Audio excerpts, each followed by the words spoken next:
ឯកឧត្តមម៉ាងស៊ីណេតនិងឯកឧត្តមអឹមសុធីដឹកនាំកិច្ចប្រជុំវេទិកាវិនិយោគក្នុងខេត្តព្រះសីហនុដើម្បីគាំទ្រផលិតផលក្នុងស្រុកដែលជាឱកាសបង្កើនផលិតផលឲ្យបានកាន់តែច្រើន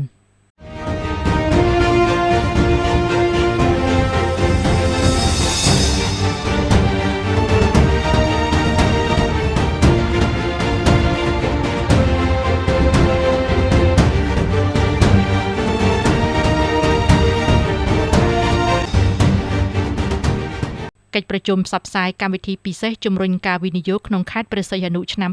2024សម្រាប់សហគ្រាសក្នុងវិស័យឧស្សាហកម្មហើយពិធីនេះបានរៀបចំធ្វើឡើងនៅព្រឹកថ្ងៃប្រហ័សទី23ខែតុលាឆ្នាំ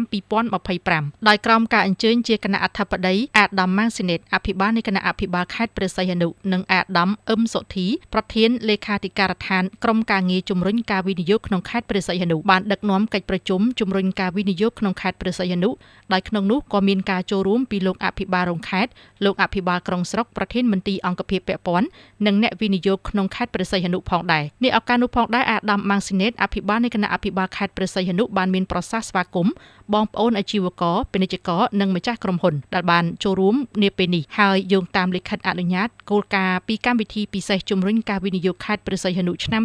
2024ដែលរដ្ឋបាលខេត្តនឹងជួយសម្របសម្រួលពីបញ្ហាប្រឈមមួយចំនួនដែលក្រុមហ៊ុនមានការលំបាកដើម្បីយើងមានផែនការដោះស្រាយរួមគ្នាទៅតាមគោលដៅរបស់រាជរដ្ឋាភិបាលនិងកំពុងរៀបចំផែនការមេអភិវឌ្ឍខេត្តព្រះសីហនុជាតំបន់សេដ្ឋកិច្ចពិសេសគំរូពហុបំណងដោយចែកជា4តំបន់1តំបន់ឧស្សាហកម្មនិងភស្តុភារកម្មគឺរៀបចំជាសួនឧស្សាហកម្មតំបន់សេដ្ឋកិច្ចពិសេសគំរូពហុបំណងនិងជាច្រកចេញចូលអន្តរជាតិរួមទាំងជាមជ្ឈមណ្ឌលភស្តុភារកម្មជាតិមានទំនាក់ទំនងជាមួយទីផ្សារអាស៊ាននិងសកលលោក2តំបន់ទីក្រុងសមាហរណកម្មមជ្ឈមណ្ឌលពាណិជ្ជកម្មនិងមជ្ឈមណ្ឌលហិរញ្ញវត្ថុអន្តរជាតិ3តំបន់ទេសចរណ៍ធម្មជាតិគឺរៀបចំបណ្ដាកោះនិងឆ្នេរដ៏ស្រស់ស្អាតនៅក្នុងខេត្តឲ្យក្លាយទៅជារមណីយដ្ឋានតំបន់ឆ្នេរសមុទ្រដែលមានលក្ខណៈទាក់ទាញ4តំបន់កសិកម្មវារីវប្បកម្មនិងការកែច្នៃផលនេសាទរួមទាំងកសិផលការចិញ្ចឹមសត្វនិងឧស្សាហកម្មហើយរដ្ឋបាលខេត្តព្រះសីហនុបើកចំហក្នុងការផលិតសមិទ្ធផលក្នុងស្រុករបស់ម្ចាស់អាជីវកម្មពាណិជ្ជកម្មប្រសិនបើជួបនៅបញ្ហាក្នុងនាមរដ្ឋបាលខេត្តព្រះសីហនុជួយដោះស្រាយផលិតផលរបស់យើងដើម្បីធ្វើការនាំចេញទៅកាន់ទីផ្សារក្នុងស្រុក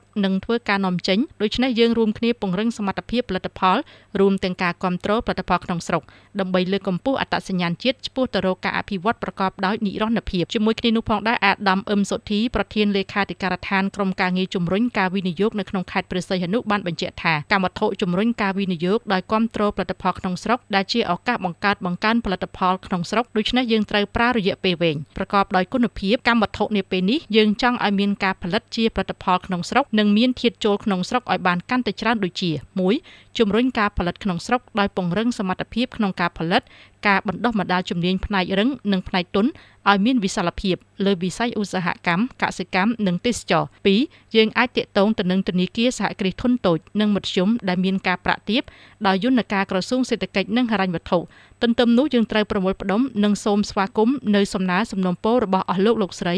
ដែលជាអាជីវករចូលរួមក្នុងវេទិកាជំរុញការវិនិយោគក្នុងខេត្តព្រះសីហនុ